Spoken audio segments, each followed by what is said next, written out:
Clube divulga foto do atacante Gabigol treinando e agita torcedores do Mengão nas redes sociais. Time terá 2 reforços para a quarta contra o Atlético Paranaense no Maracanã. Técnico da seleção brasileira corta zagueiro Rodrigo Caio da lista de convocados. E mais, inveja, Renato Gaúcho e Andrei Sanches voltam a falar do Flamengo. Meia da base rescinde e agradece o clube nas redes sociais. Essas e outras você confere a partir de agora no seu canal Raflamelo. Cola esse dedo no like, ajude muito o nosso canal. Continue compartilhando os nossos conteúdos. Se você ainda não é inscrito, aqui embaixo tem um botão vermelho. Você se inscreve e não se esqueça de ativar o sininho para receber todos os nossos vídeos. Raflamelo81, nossas redes sociais. Assiste até o final, porque tem muita informação do nosso Mengão. E o Flamengo divulgou através de suas redes sociais uma foto de Gabigol treinando com o grupo, treinando com bola, 100% recuperado. Fica a expectativa se ele será relacionado para a partida de quarta diante do Atlético Paranaense. Jogo da volta, o Flamengo que venceu o primeiro das oitavas em Curitiba, na Arena da Baixada, por 1-0. Tem a vantagem do empate e existe aí uma expectativa por conta do atacante Gabigol de ser pelo menos relacionado e também do atacante Pedro Rocha, que será reavaliado antes desse confronto. E os torcedores do Flamengo comemoraram muito, né? Só de ver o Gabigol com a bola, treinando junto com o grupo principal, o Gabigol que não disputa uma partida oficial há mais de um mês, e o Gabigol aí, fininho, ele que está treinando de forma particular nas areias das praias do Rio de Janeiro, e o Gabigol, inclusive, está com quilos a menos e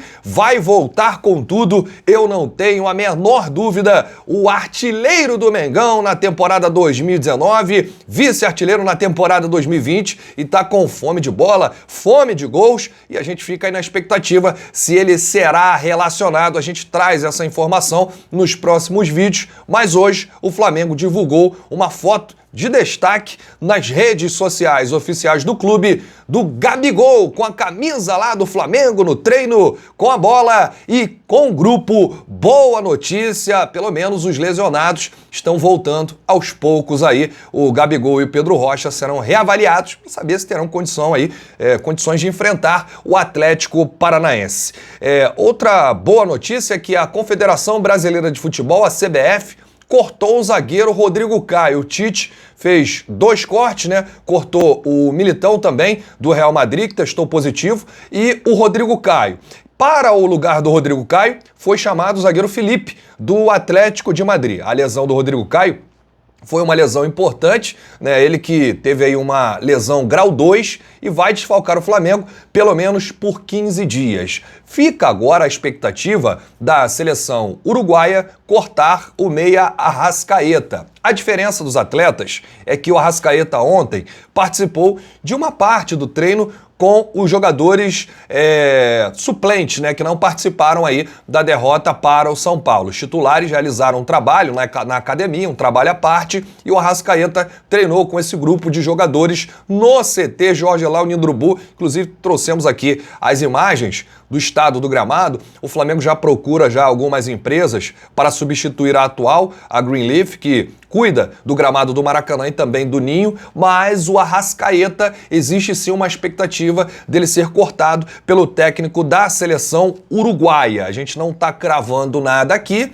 o Arrascaeta não tem previsão de volta, a gente pode aqui inclusive cravar que ele não retorna quarta-feira contra o Atlético Paranaense. Ele participou de um treino bem leve ontem, continua fazendo o trabalho com a fisioterapia, o tratamento médico. Não foi uma lesão fácil, ele voltou com o joelho inchado, com muitas dores. Então a diferença do Arrascaeta para o Rodrigo Caio é essa: o Rodrigo Caio para por pelo menos 15 dias para tratar essa lesão grau 2.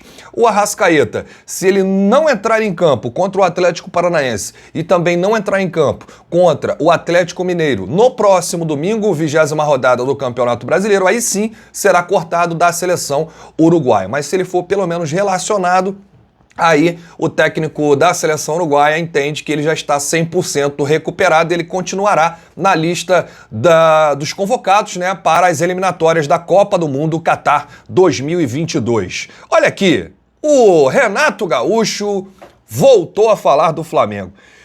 E ele venceu ontem o Red Bull em casa por 2-1. Imagina se tivesse perdido. Não é a primeira, não é a segunda, não é a terceira, não é a quarta, nem a 10ª. Ele sempre fala do Flamengo, que é fácil jogar bonito com 200 milhões investidos, falava desde a época do Jorge Jesus e continua. Ontem, na coletiva pelo Grêmio, diz o seguinte: futebol bonito vocês têm que cobrar do Atlético Mineiro e do Flamengo. Essas duas equipes que têm a obrigação de apresentar futebol bonito, pelo que gastaram. Se um dia a diretoria do Grêmio, o presidente do Grêmio, falar assim: olha, Renato, você tem 200 milhões para contratar, aí pode me cobrar futebol bonito. No momento em que um clube se dispõe a gastar 200 milhões de reais, aí tem que cobrar títulos e futebol bonito deles. Então, fica aqui o meu recado. Querem cobrar futebol bonito? Cobrem Flamengo e Atlético Mineiro. Quando cobrarem do Grêmio, coloquem 200 milhões na conta e podem cobrar o futebol bonito. Então, só a equipe que investiu 200 milhões em contratações é que pode fazer futebol bonito? E outra coisa, se eu fosse o presidente do Grêmio, já dava uma catucada no Renato. Não é de hoje ele usa esse argumento. Só o Flamengo que investiu aí 200 milhões, o Atlético Mineiro, os dois únicos clubes que podem ter aí o futebol bonito. Renato, tem muito técnico aí tirando leite de pedra, fazendo um futebol bonito, sem investimento. Veja aí o Rogério Ceni no Fortaleza. Só dou aqui apenas um exemplo. Vamos seguir. O André Sanches. André Sanches, presidente do Corinthians, também voltou a falar do Flamengo e disse que o Flamengo não é o melhor time do país. O Flamengo não é o melhor time do Brasil. Tem grandes jogadores hoje. Para mim, time bom é o que fica 3, 4 anos no topo. Se é o melhor time, não tomava de 4 ontem para o São Paulo. A frase do presidente do Corinthians que, quando se trata de Flamengo, ele dá a mão aí para o presidente do Santos, presidente do Palmeiras, presidente do São Paulo. Existe aí uma panelinha, um complô, né, todos contra o Flamengo, desmerecendo aí o Flamengo, dizendo que o Flamengo não é o melhor time do país. Se o Flamengo não é o melhor time do país, que ganhou só esse ano a Recopa, a Supercopa, o Campeonato Carioca, ano passado, Brasileiro, Libertadores, qual é o melhor time do país, hein, André Sanches? É o Corinthians, que tomou de 5 da Neoquímica Arena, do Flamengo? Vamos seguindo. Pedro Peçanha rescindiu o contrato com o Flamengo e, através das redes sociais, o Meia publicou uma mensagem de agradecimento ao clube. Em seu perfil, o Meia publicou o seguinte texto: hoje se encerra meu ciclo no Flamengo. Só tenho que agradecer pelos aprendizados que tive nesses 11 anos que estive no clube. Tivemos momentos felizes, tristes, mas só agradecer aos que me ajudaram até aqui. Cheguei um menino, saio um homem. Obrigado por tudo. Ele ainda colocou aqui a hashtag Garotos do Ninho. A rescisão aconteceu após um acordo selado entre seus empresários e a diretoria do Flamengo. O vínculo com o rubro-negro era válido até o fim de 2021. Pedro conquistou 2 títulos, o Campeonato Brasileiro Sub-17 e a Copa do Brasil Sub-17. Boa sorte aí ao Pedro Peçanha. Não deu certo, não continuou na base. O Flamengo faz um grande serviço na base, né, de contratação, de investimento. É hoje o clube que mais revela jogadores para o futebol. E quem está lá, eu acredito que são profissionais capacitados aí nessa questão do Sub-20. Grande abraço a todos, saudações rubro-negras. A qualquer momento voltaremos com novas informações do nosso Mengão. Porque isso aqui é Flamengo.